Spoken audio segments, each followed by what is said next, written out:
Today, the first reading speaks of Elijah during his time. People were starving because of a drought. Elijah was hungry and he needed something to eat, so he asked a woman if she would mind giving him some bread.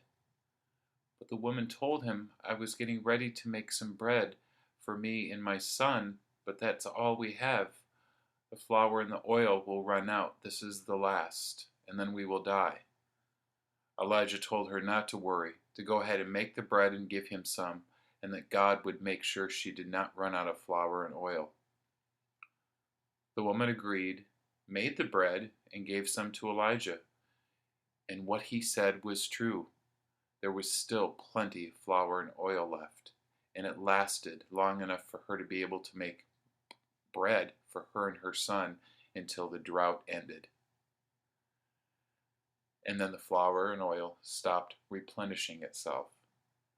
This made me think of another story of some saints. So, for example, one saint in particular that ran a soup kitchen, and that soup kitchen fed the poor and needy.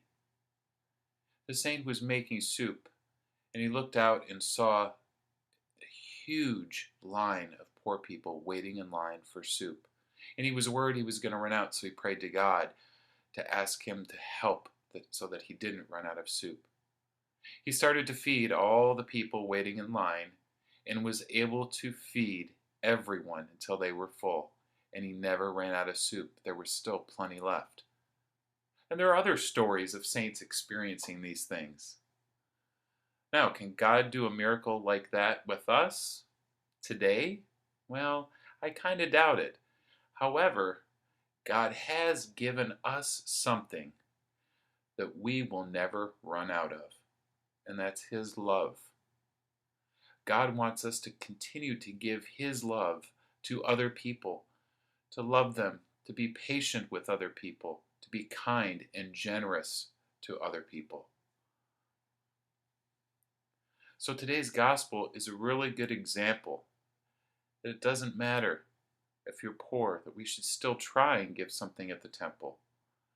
And it's important for all of us to pray to God to give us more love, more generosity, more patience, and God will be happy to give it to us.